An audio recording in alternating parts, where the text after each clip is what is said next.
हरि हरि ओम हरि ओम हरि ओम। गुरुर्ब्रह्मा गुरुर्विष्णु गुरुर्देवो महेश्वरा गुरु साक्षात् परब्रह्म तस्मै श्री गुरुवे नमः।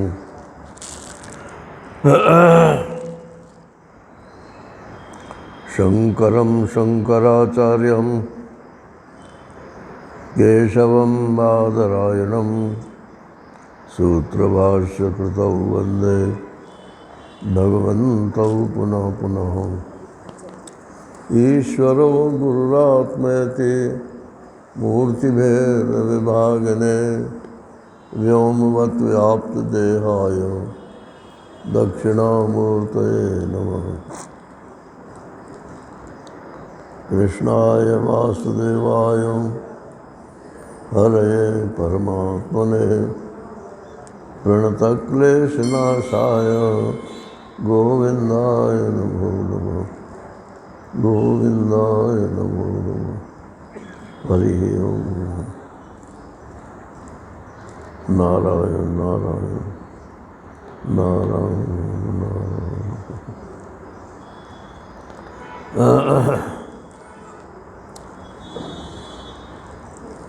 अद्वैत प्रकरण में प्रारंभ में ये बात बताई है कि जो लोग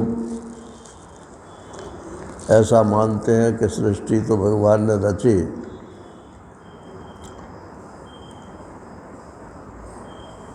लेकिन अब रच रचा करके मैं भी उसी में रच के आ गया हूँ, तो अब मैं जब तक उनकी उपासना करके, माने भगवान की उपासना करके उनके अनुग्रह से जब तक फिर उन्हीं के पास नहीं पहुंच जाऊंगा तब तक मोक्ष नहीं हो सकता।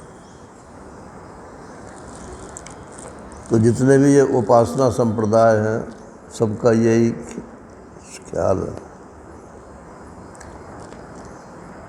अपने को तो किसी से कोई वैर की बात है नहीं, जैसा जो माने ठीक है, लेकिन वेदांत में ऐसा मानते हैं कि ये आत्मा तो नित्य मुक्त ही है, सिर्फ अविद्या के कारण, अज्ञान के कारण अपने को बद्ध मानता है। किसी तरह से वो अविद्या निवृत्त हो जाए तो मुक्त ही है। भगवान ने सृष्टि रची, अध्यारोप में वेदांत इसको भी मानता है, लेकिन इसको नहीं मानता है कि उसने जीव को बना के बंधन में डाल दिया। जीव ने न तो ईश्वर ने जीव को बंधन में डाला है और न जीव ने अपने आप को बंधन में डाला है। एक सपना देख रहा है, उस सपने में वो देख रहा है कि मैं बंध गया हूँ, बस इतना ही है। जिस दिन वो सपना टूट जाएगा उसी दिन मुक्त है। मुक्त होते हुए भी बंधन में है तो बड़े ताज्जुब की बात। दोनों विरोधी बात एक साथ कैसे हो सकती हैं? लेकिन यही तो अज्ञान का खेल है। जो चीज़ जो नहीं है उसको वैसे ही दिखा देना, यही अज्ञान का कार्य है। वो भी जानबूझ करके नहीं दिखाती। अज्ञान जो है, हमारे भीतर कुछ देखने की इच्छा है अपने अलावा, उसी को दिखा देते। तो अपने अलावा कुछ देखने की इच्छा ना हो इसी का नाम वैराग्य है। तो ये तो अनिवार्य है नारायण, बिना वैराग्य के किसी की मोक्ष नहीं होती। जो लोग केवल ज्ञान से मोक्ष मानते हैं वो भी वैराग्य युक्त ज्ञान से मोक्ष मानते हैं, वैराग्य रहित ज्ञान से मोक्ष अद्वैत वेदांत नहीं मानते। लेकिन वैराग्य का मतलब हर आदमी के लिए एक सा नहीं है। जिनकी सब प्रकार की अनुकूलताएं हैं, शरीर स्वस्थ है, घर में कोई समस्या नहीं है, कोई बाधा भी नहीं है और उसको कोई दूसरा काम भी नहीं है, तो वो सीधा सन्यासी हो जाए, परमात्मा की प्राप्ति बहुत आसानी से हो जाएगी। लेकिन जिसको समस्याएं हैं या अपने में उतना हौसला नहीं है, ऐसा भी समझ सकते। समस्या ना होते हुए भी त्याग करने का हौसला नहीं है, तो उसे भी हारने की ज़रूरत नहीं है। उसे वेट एंड वॉच, प्रतीक्षा करे, परमेश्वर से प्रार्थना करे हमको शक्ति दे। मैं कई दिन बोल चुका हूँ कि परमेश्वर और जीव एक ही जगह पर रहते हैं। तो कुएं की आवाज़ है नारायण, ये तो जैसे कुएं में मुंह डाल करके कुछ भी बोलो तो वो गूंज उसकी अपने को ही वापसी सुनाई पड़ती है। ऐसे ही परमेश्वर के सामने जो प्रार्थना करो वो परमेश्वर की तरफ से प्रार्थना मालूम पड़ेगी। हे भगवान हमको बेटा दे दो, अब वो बेटा ही देंगे, अब वो क्या देंगे?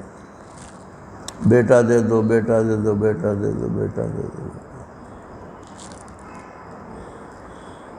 हे भगवान हमको मोक्ष दे दो, मोक्ष दे दो, मोक्ष दे दो, मोक्ष दे दो, मोक्ष दे दो, मोक्ष दे दो।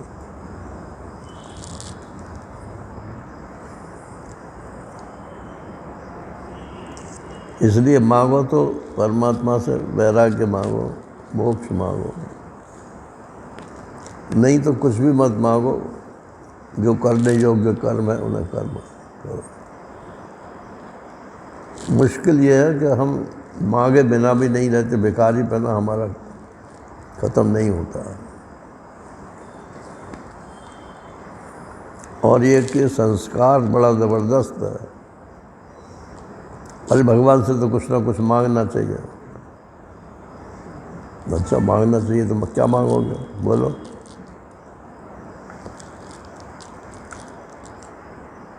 शायद ही कोई बिरला व्यक्ति होगा जो कहता होगा हे भगवान हमको मोक्ष दे दो, नहीं तो कुछ ना कुछ लिपटमा मांगता है।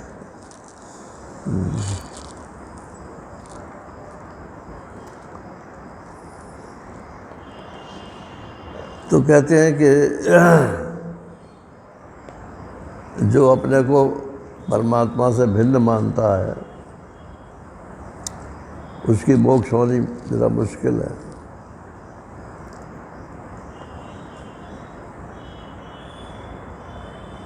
तो जरा ही मुश्किल है, बहुत मुश्किल नहीं है। क्यों? समझ आने में कितनी देर लगती है भाई? आज हम उल्टा समझ रहे हैं और अगले क्षण हम सीधा समझ सकते हैं। जिस दिन हमको ये समझ में आ जाएगी कि एक परमात्मा ही आनंद स्वरूप है और वो मेरा स्वरूप ही है, जब मेरा स्वरूप है तो मेरे में कोई अयोग्यता होने का प्रश्न ही नहीं है। मोक्ष मेरा अधिकार है, मेरा स्वरूप है।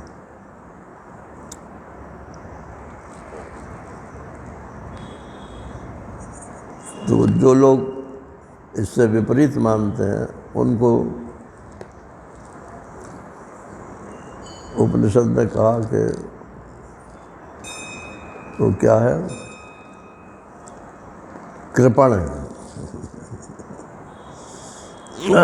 जो अपने को परमात्मा का स्वरूप नहीं जानते और मानते भी नहीं हैं और इसको ब्लेस्फेमी मानते हैं, नास्तिकता मानते हैं,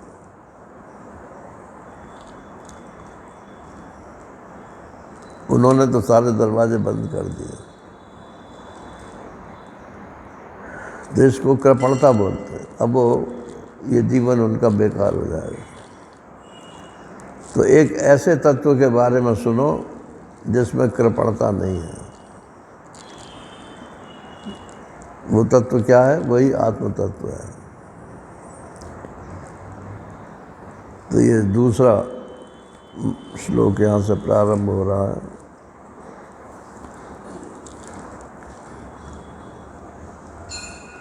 स बाह्याभ्यंतरमजम आत्मानं प्रतिपत्तिम अशक्नुवन् अविद्यया दीनम आत्मानं मन्यमानो। जो लोग इस बात को समझने में मुश्किल मानते हैं कि वही परमात्मा बाहर भीतर व्याप्त है, वहाँ परमात्मा है, ये तो आसानी से मान लेते हैं, लेकिन यहाँ परमात्मा है, मेरे अंदर परमात्मा है, इसे नहीं मानते।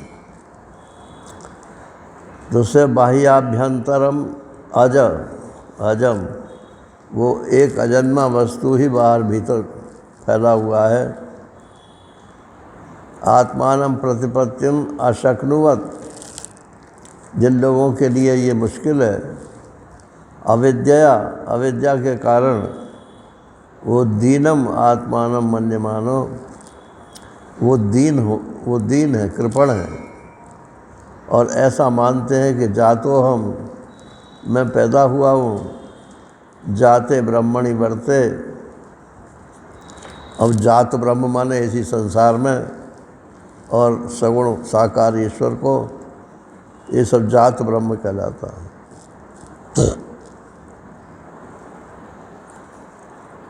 इसमें वर्तता हुआ तदुपासनाश्रितः सन, उसकी उपासना के आश्रित होता हुआ ब्रह्म प्रतिपत्ति इत्येवं, मैं फिर ब्रह्म को प्राप्त हो जाऊंगा। ऐसा जो कृपण है उसको दृष्टि में रख करके कहते हैं कि भैया मेरी बात सुनो, मैं तुम्हें सच्ची बात बताता हूँ। अतो वक्ष्यामि अकार्पण्यम अजाति समतां गतम यथा न जायते किंचित जायमानं समन्ततः। अतो वक्ष्यामि कार्पण्यम, अतो माने इसलिए, किस लिए? इसलिए मैं कहता हूँ, सुनाता हूँ तुम्हें। किस लिए सुनाता हूँ? कि तुम करने से कुछ अगर प्राप्त करना चाहते हो तो कुछ नहीं मिलेगा।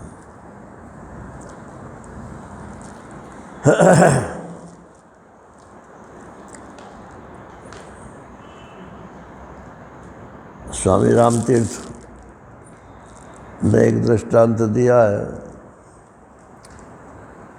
कि पहाड़ में किसी गुफा में के सामने बड़ी भीड़ लगी हुई थी।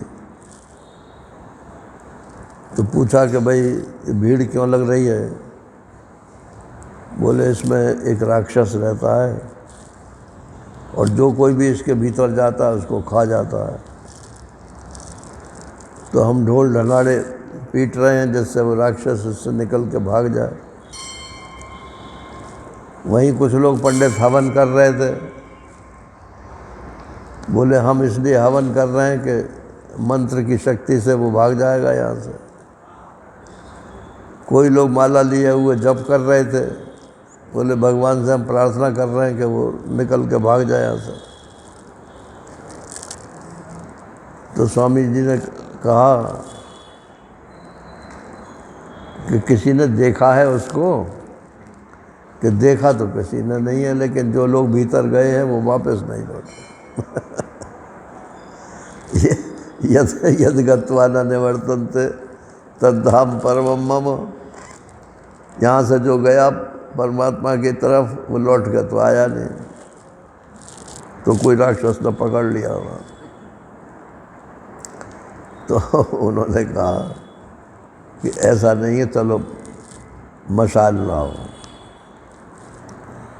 बड़ी बड़ी मशालें तैयार की गई और एक मशाल हाथ में लेकर के स्वामी जी भीतर घुसे। बोले आप लोग पीछे पीछे आना। अब वो मशाल देखा तो वहाँ तो अंधेरा था गुफा में, और कीड़े मकोड़े ये सब भरे हुए थे उसमें, सांप बिच्छू ये भी थे। तो रास्ते में जो सांप बिच्छू मिलते जाएं उन्हें तो मारते जाएं। अब वो कहीं राक्षस तो मिला नहीं।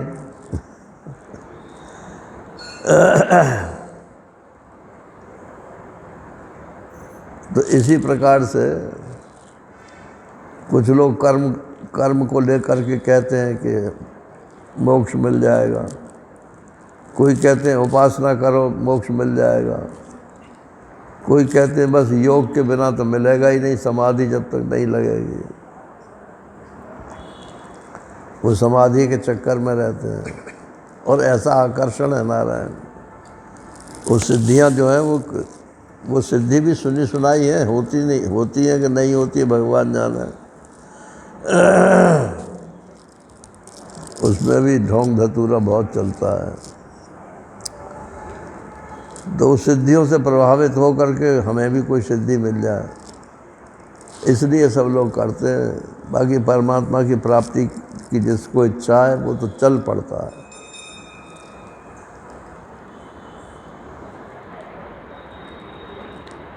ऐसे ही इसी लगभग ऐसा ही एक दृष्टांत एक महात्मा ने और सुनाया था। बोले एक गांव में कोई नई बहू आई, तो रात्रि को बोले आज तुम्हारा टर्न है। बोले किस बात का टर्न है? कि यहाँ गांव में एक राक्षस आता है और वो सब लोग उसको जो भगाते हैं, तो तुम्हारा भी नंबर आ गया आज। तो बोले मैं तो आज ही आई हूँ, मुझे एक दिन का तो मौका दो। तो उन्होंने कहा अच्छी बात है, कल का नंबर लगा देंगे तुम्हारा। अब उसने सोचा कि ये राक्षस कौन है, इधर उधर उसने पड़ताल करी। राक्षस तो कोई नहीं था, सब अंधेरे से घबराते थे, तो वो अंधेरी को ही राक्षस समझते थे। तो अपने ससुर से बोली कि आज मैं अपने पियर जाऊंगी। कि क्यों, अभी तो आई है ये? अरे कि मैं शाम तक लौट आऊँगी, एक ज़रूरी काम है। अच्छा हुआ भाई। तो वो गई, वहाँ से एक माचिस लाई, मिट्टी का तेल लाई, मशाल बनाई और आकर के जो है कहा कि चलो अंधेरी मत ढो, मेरे साथ साथ चलो, कहीं मिल जाए तो फिर मारना उसको। अब कहीं हो तो मारा। तो रात भर क्या करते थे वो कि वो छबड़ा भर भर के जो है वो समझते थे अंधेरी कोई चीज़ है, तो छबड़ा भरे फिर उठावे और फिर बाहर ले जाए, वो बाहर फेंक के आवे। अब कुछ होए उसमें तो फेंक के आवे। सब ऐसे ही दिमाग में से ही फिर उसे ले आवे, फिर ऐसे ही भरे। सारी रात अंधेरी ढोते रहते थे।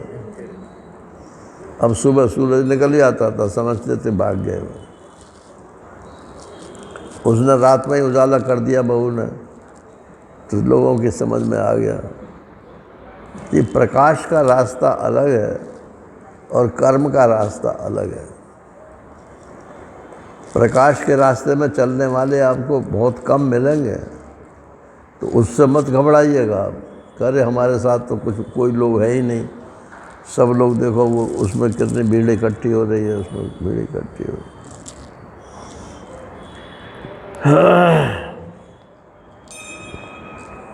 स्वामी विशुद्धानंद जी मोटे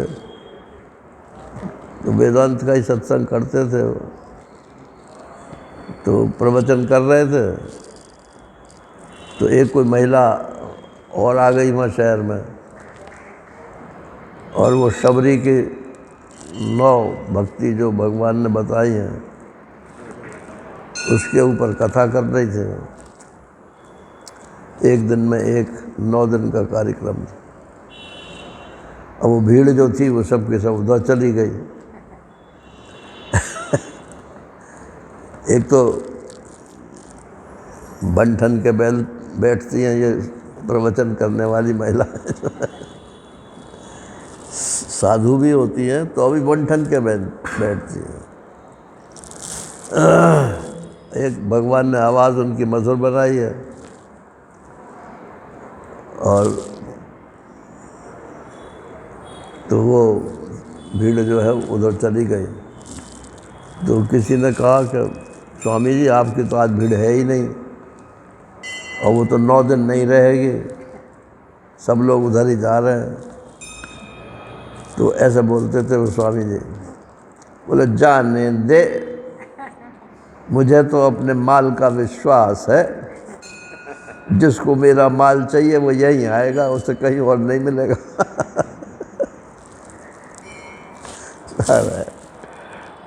तो ये जो वेदांत का ज्ञान का मार्ग है नारायण, इसमें बहुत थोड़े लोग चलते हैं। तो भीड़ से मत समझिए कि थोड़े हैं तो बहुत अच्छी बात है। यही इसकी शोभा है।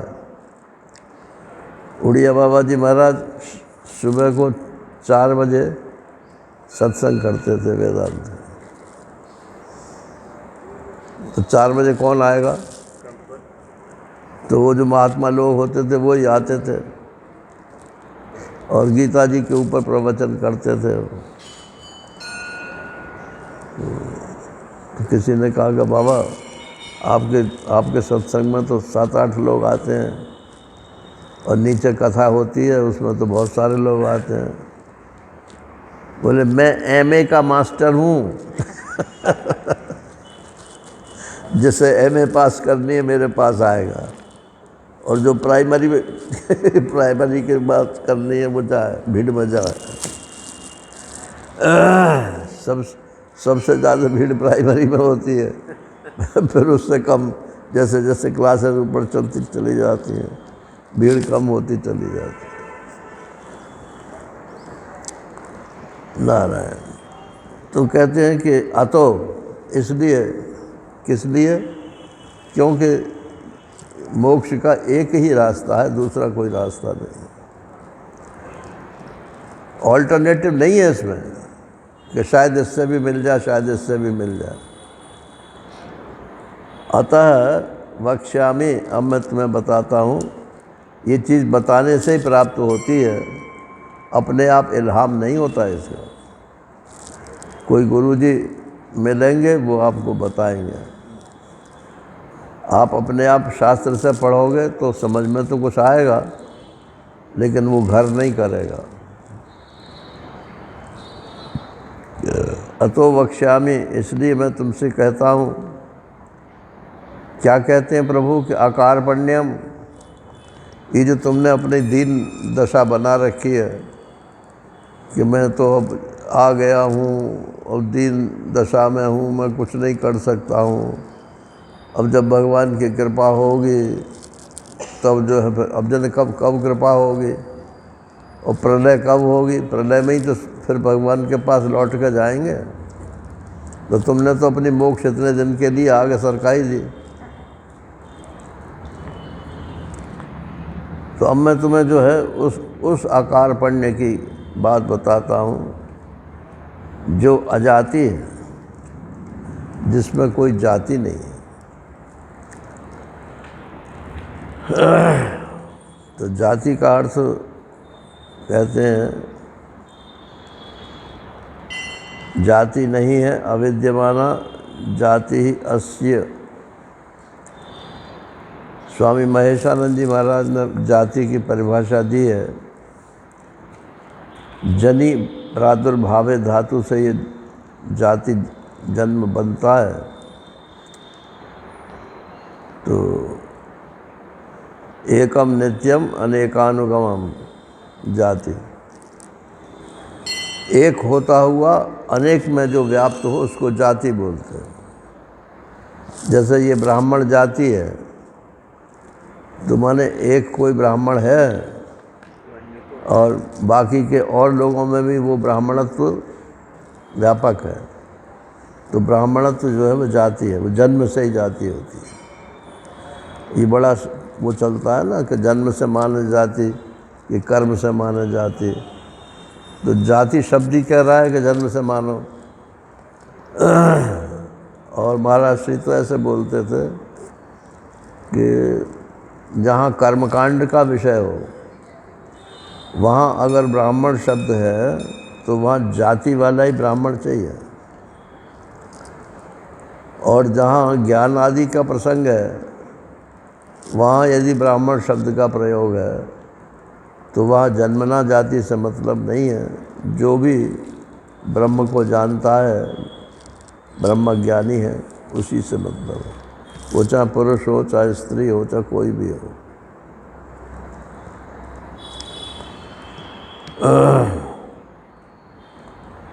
तो वो अजाति है, माने वो तो कभी पैदा ही नहीं हुआ है। जो किसी से खुद पैदा नहीं हुआ वो किसी दूसरे को भी पैदा नहीं कर सकता है।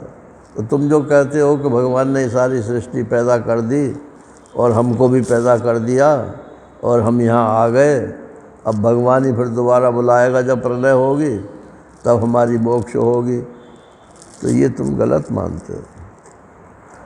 वो अजाति है, अकारपण्य जो है वो अजाति है, उसमें जन्म नहीं होता है। जब जिसका खुद का जन्म नहीं है उससे कुछ भी जन्मता नहीं है।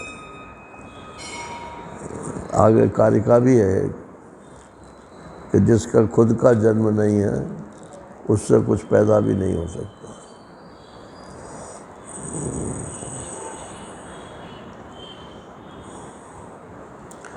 बंध्यापुत्र जो है यही शब्द है वहाँ में।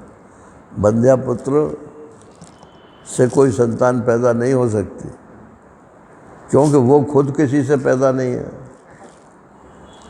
जो पैदा खुद नहीं हुआ वो दूसरे को पैदा नहीं कर सकता। तो बोले माया से तो पैदा हो सकता है, कि बंध्यापुत्र माया से भी पैदा नहीं हो सकता। पुत्र तो पैदा हो सकता है, बंध्या स्त्री भी पैदा हो सकती है, लेकिन बंध्या का पुत्र, ये जो का विभक्ति है संबंध, ये माया से नहीं हो सकती। तो अकारपण्यम अजाति और समताम गतम। और तुम जो कहते हो कि हम बंध गए हैं और इसमें फलाना जो है वो तो मुक्त हो जाएगा या हो गया या हो जाएगा, ये जो भेद बुद्धि कर रहे हो, तो भाई जो अजाति अकारपण्य है वो तो सम होता है। वो किसी में कुछ हो जाए, किसी में कुछ हो जाए, ऐसा नहीं होता। समताम गतम, उसमें कोई अवयव नहीं है। भाष्यकार लिखते हैं कि जिसके हिस्से होते हैं उसमें तो विषमता हो सकती है कि इसमें इतना छोटा हिस्सा आ गया, इसमें बड़ा हिस्सा आ गया, लेकिन जिसमें कोई हिस्से ही नहीं है तो यूनिफॉर्मली सब में डिस्ट्रीब्यूटेड है, सब में बराबर है परमात्मा।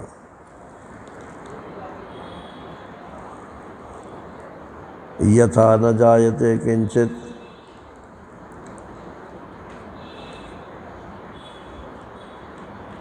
जैसे कि न जायते किंचित, फिर तुम्हारी समझ में ये आ जाएगा कि उस परमात्मा से कुछ पैदा नहीं होता है। तुम जो उसको कहते हो कि उसने ये रचा है और हमको रच करके यहाँ भेज दिया है और हम बंध गए हैं, ये तुम्हारी बात नहीं सिद्ध होगी। यथा न जायते किंचित, फिर जिस प्रकार से कुछ उत्पन्न नहीं हो सकता लेकिन जायमानम समन्ततः, लेकिन हम भी मानते हैं कि सारी सृष्टि उसी से पैदा हुई है। तो कैसे पैदा हुई है भाई? अभी तो कह रहे थे कुछ पैदा नहीं हो सकता, तो बोले रज्जु सर्पवत पैदा होती है। रज्जु सर्पवत सृष्टि पैदा होती है, सिर्फ प्रतीति होती है रस्सी में, जैसे सांप, कोई पैदा थोड़ी हो जाता है। भ्रम से रस्सी ही सांप के रूप में दिखाई देने लगती है। ऐसे ही ब्रह्म ही ये सब नाम रूपात्मक प्रपंच के रूप में दिखाई देता है। अब ये भ्रम है या वास्तविकता है? तो भक्त लोग तो कहते हैं कि वास्तविकता है। सब परमात्मा ही है, वास्तविक है। और वेदांती लोग कहते हैं कि ये सब भ्रम है।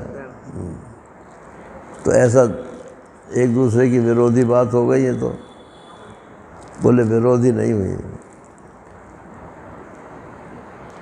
अगर सब परमात्मा ही है तो कासन कर रहा हूँ विरोध? राग द्वेष खत्म करो। राग द्वेष खत्म हो गए तो तुम्हारी आधी मुक्ति तो हो ही गई। और अगर ये पता चल गया कि मेरे में भी परमात्मा है तो मुझे कुछ चाहिए ही नहीं। जब कोई डिमांड नहीं है तो मेरे में कोई दीनता ही नहीं आएगी, मेरे पास ये नहीं है, मेरे पास ये नहीं है। बस दो ही चीज़ तो हैं, मैं ब्रह्म हूँ और मुझे कुछ चाहिए नहीं। इसी का नाम मोक्ष है। लोग जो है ये तो समझ जाते हैं कि मैं ब्रह्म हूँ, लेकिन मुझे कुछ चाहिए नहीं, ये नहीं समझते।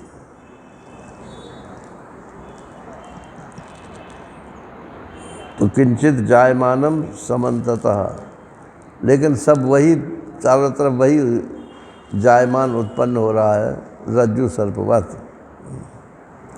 ये तुम्हारी बात समझ में आ जाएगी। इसलिए अब तुम हमारी बात सुनो।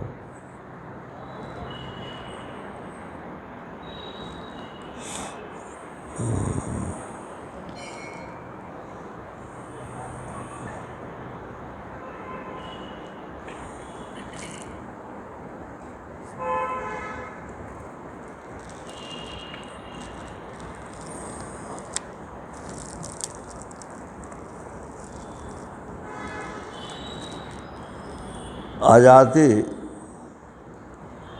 ब्रह्म अकार्पण्यम वक्ष्यामि इति प्रतिज्ञातम।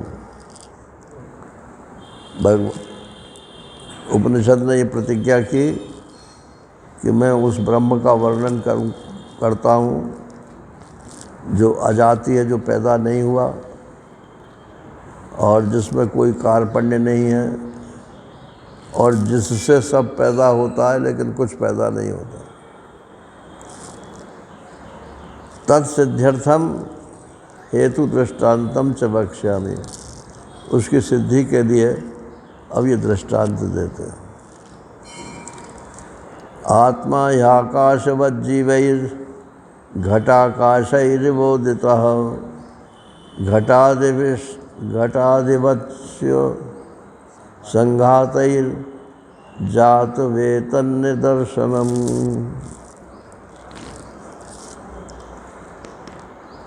तीन चीज़ें इन्होंने समझने के लिए रखी। एक आत्मा, एक जीवात्मा और एक शरीर। आत्मा, जीवात्मा और शरीर, इनमें आपस में क्या संबंध है? बोले संबंध सुन लो। एक तो है महाकाश, इसका नाम तो है आत्मा, और इसमें एक है घटाकाश, उसका नाम है जीवात्मा, और एक है घट, उसका नाम है शरीर। बस 3 चीज़ें हैं। तो महाकाश और घटाकाश, माने घड़े के भीतर में जो आकाश छोटा सा दिखाई पड़ता है, और महाकाश जो बाहर दिखाई पड़ता है, तो दोनों में अंतर है या एक ही है? एक तो है, लेकिन बाहर के आकाश में तो हवाई जहाज भी उड़ते हैं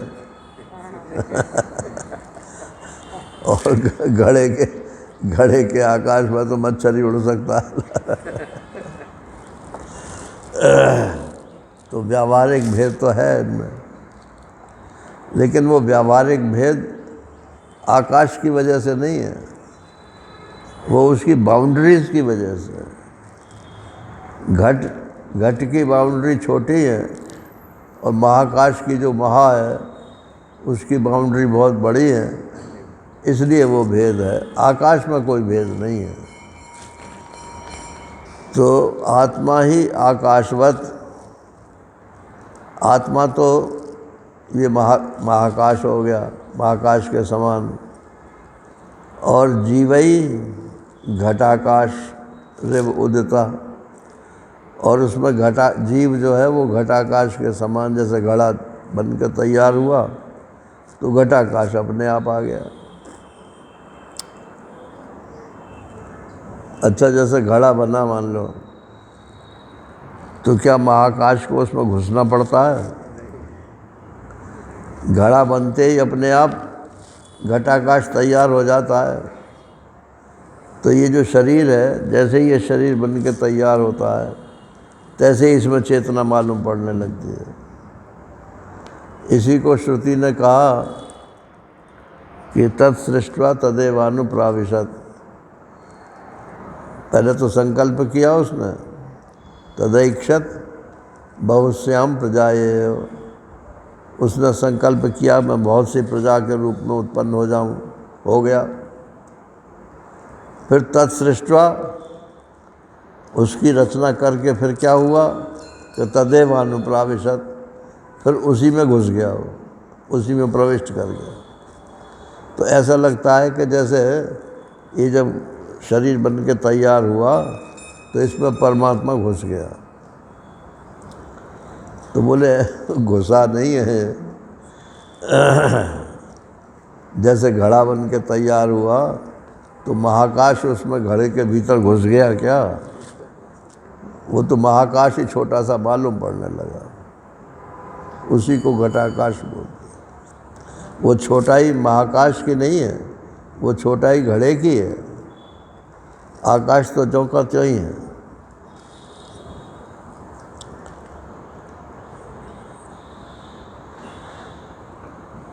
अब इसको समष्टि में जनरलाइज कर दो। एक तो महाकाश आत्मा, उसकी जगह परमात्मा शब्द कर लो, और एक जीव अनेक, क्या है वो जीव अनेक, एक श्रीकंता।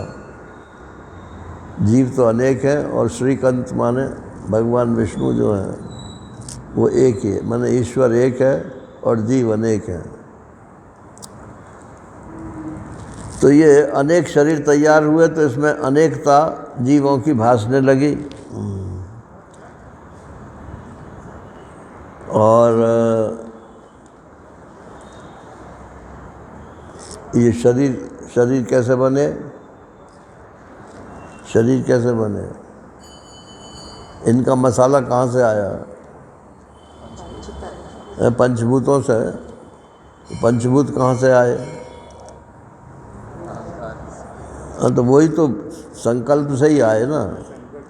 पहले आकाश की उत्पत्ति हुई, फिर वायु की हुई, फिर अग्नि की हुई, फिर जल की हुई, फिर पृथ्वी की हुई, फिर तन्मात्राओं की हुई, फिर पंचभूतों की हुई, फिर पंचीकरण हुआ, फिर ये शरीरों की रचना हो गई।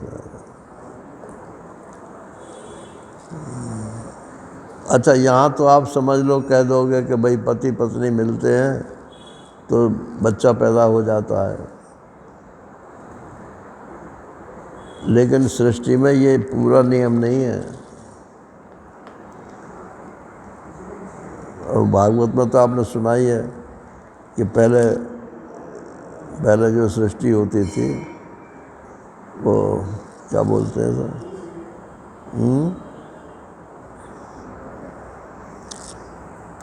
मानस सृष्टि होती थी, मन से सृष्टि हो जाती थी।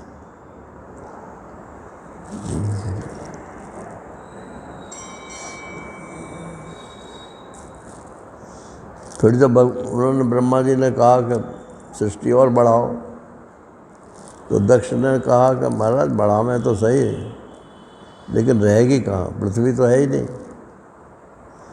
बोले पृथ्वी को तो हिरण्याक्ष ले गया है। तो फिर भगवान का हिरण्याक्ष को मारने के लिए अवतार हुआ। तो हिरण्याक्ष क्या है?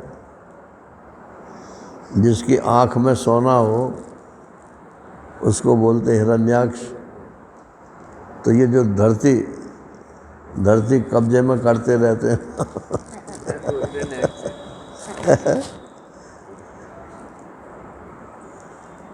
उनका काम ही है कि जहाँ पर देखो कि ज़मीन किसी के नाम नहीं है तो कब्जा करो उसको।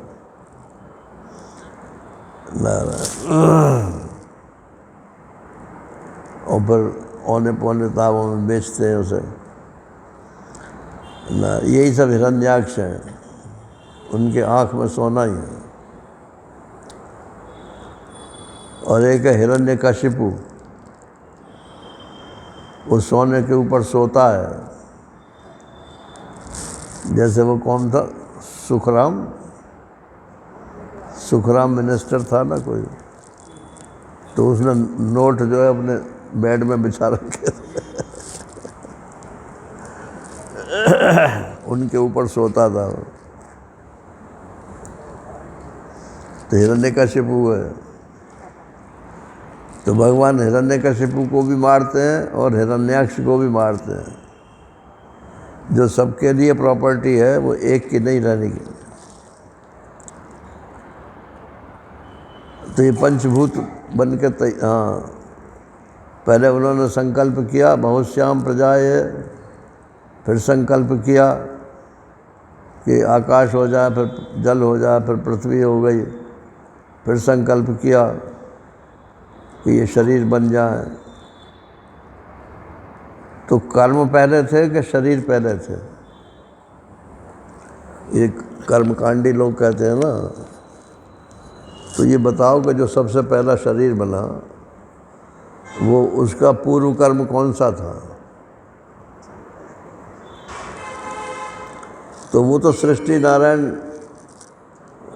इसकी परम सात्विक सृष्टि थी, तो उसके पूर्व कर्म की आवश्यकता नहीं थी। उसके बाद में जो उन्होंने कर्म किए हैं और फिर वो जो मैथुनी सृष्टि प्रारंभ हुई है उसके लिए पूर्व कर्म की बातें हुई हैं।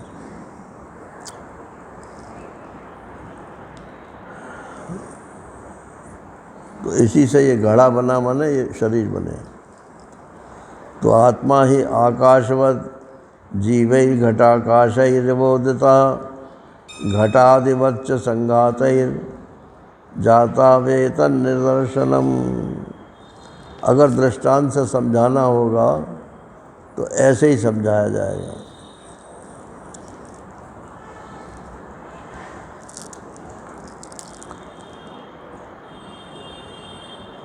अब यहाँ आत्मा माने परमात्मा किया है।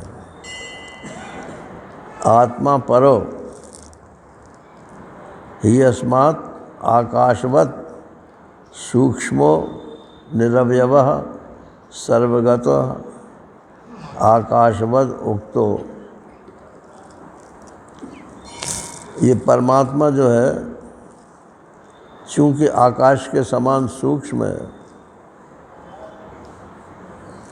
आकाश की सूक्ष्मता क्या है?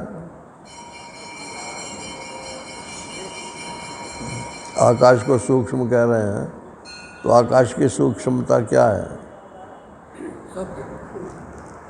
हाँ?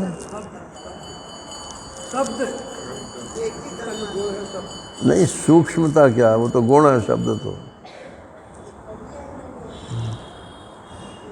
वो सब में व्याप्त हो जाता है ना। सब चीज़ें आकाश में ही रहती हैं, आकाश से बाहर कोई चीज़ नहीं रह सकती। स्पेस के बिना कोई चीज़ रह नहीं सकती है। तो स्पेस सब में घुसा हुआ है या स्पेस सबका आधार है?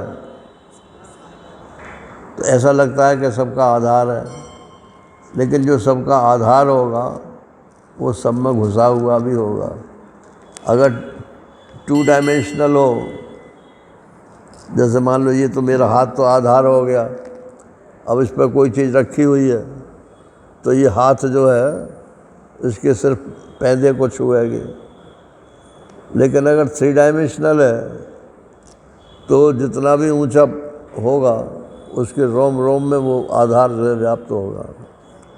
इसका आधार पर 1 सेंटीमीटर ऊपर वाले का आधार पर उससे 1 सेंटीमीटर ऊपर वाले का आधार, तो वो आधार सर्वव्यापक होता है।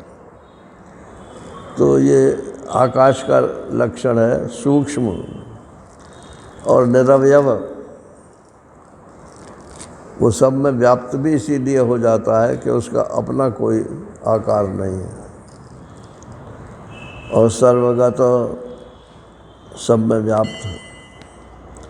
आकाशवद उक्तो जीवै क्षेत्रज्ञ। जीव कौन सी, किसको कह रहे हैं? यही मैं तू जो हम लोग जान रहे हैं। क्या है? इदम शरीरम कौन्तेय क्षेत्रमित्यभिधीयते एतद् यो वेत्ति तम प्राहु क्षेत्रज्ञ इति तद्विदः। तो जानने वाला जो है वो तो है क्षेत्रज्ञ,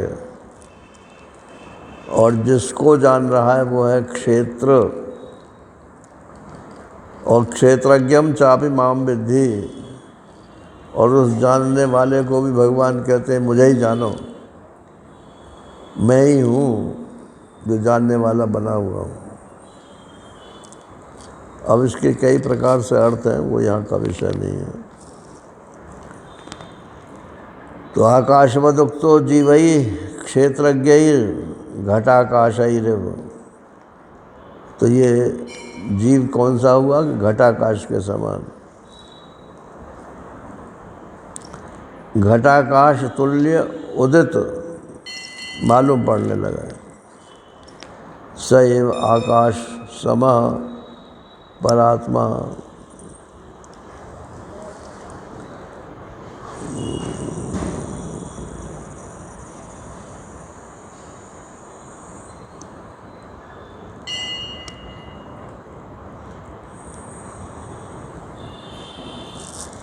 अब गीता में 2-3 वाक्य ऐसे हैं।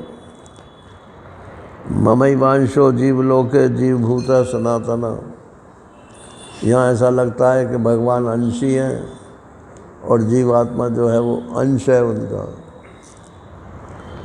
और एक जीवभूता महाबाहो ययेदम धार्यते जगत, परा प्रकृति 7वें अध्याय का है। जो जीव हो गया है हे महाबाहो, वो परा प्रकृति में ही हूँ।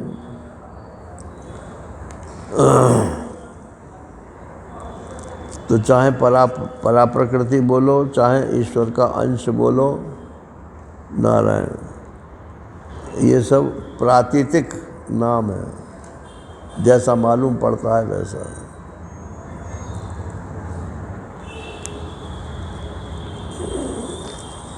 घट, बस यही इसका अर्थ है कि अगर आपको ये समझाया जाएगा तो इसी तरह से समझाया जाएगा।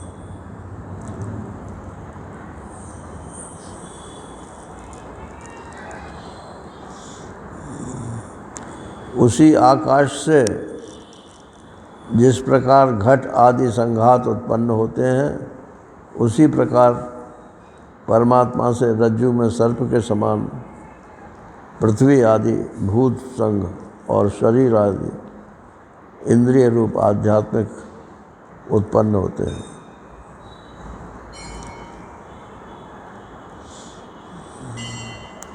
जिस समय मंद बुद्धि पुरुषों के प्रति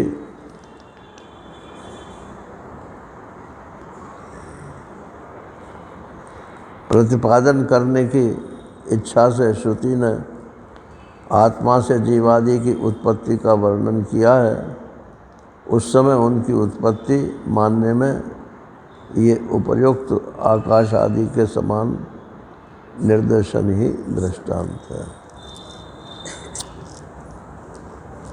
अब इसमें एक शब्द डाल दिया है मंद बुद्धि वालों के लिए।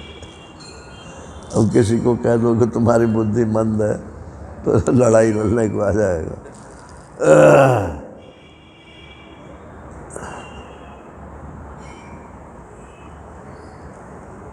तीन तरह के जिज्ञासु होते हैं। एक तो जैसे गुरुजी ने कहा कि तुम ब्रह्म हो, तो तुरंत उसने ग्रहण कर लिया कि मैं ब्रह्म हूँ। बोले सतवचन महाराज। वो फिर दोबारा प्रश्न नहीं करता कि मैं कैसे हूँ या कैसे नहीं हो सकता हूँ, जो का त्यों स्वीकार कर लिया। दूसरे प्रकार के वो हैं जो कहेंगे कि ठीक है आप कहते हो मैं ब्रह्म हूँ, लेकिन मुझे तो लगता नहीं है कि मैं ब्रह्म हूँ। तो शंका समाधान कराएगा।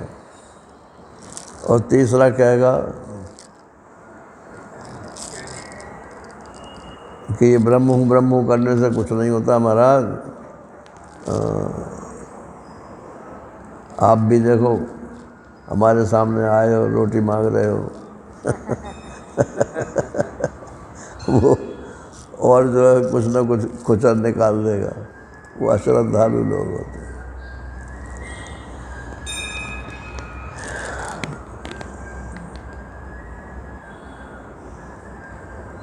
मैं नंबर 1 वाला तो नहीं रहा, जो का त्यों तो मैंने ग्रहण नहीं किया, लेकिन नंबर 2 वाला तो रहा। और सुन करके फिर सोच के फिर उसमें शंका समाधान लिखता और फिर पूछता, फिर समझ में आ जाती, बस फिर बात ठीक। मंद तो नहीं है, बीच का तो हूँ मैं। मंद जिज्ञासु वो है जो समझना भी नहीं चाहता, या तो चुप रहेगा, ये क्योंकि बोल जाएगा तो मालूम पड़ जाएगी सबको कि इसकी समझ में नहीं आया, तो इसलिए वो चुप रहता है। अरे खूब बोलो भाई, खूब पूछो।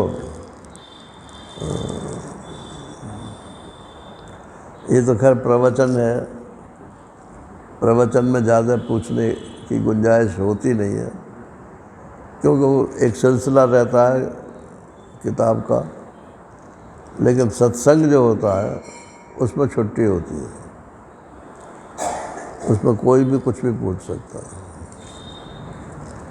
हरि ओम पूर्णमदः पूर्णमिदं पूर्णात् पूर्णमुदच्यते पूर्णस्य पूर्णमादाय पूर्णमेवावशिष्यते। ओम शांति शांति शांति। हरि ओम श्री गुरुभ्यो नमः। हरि ओम।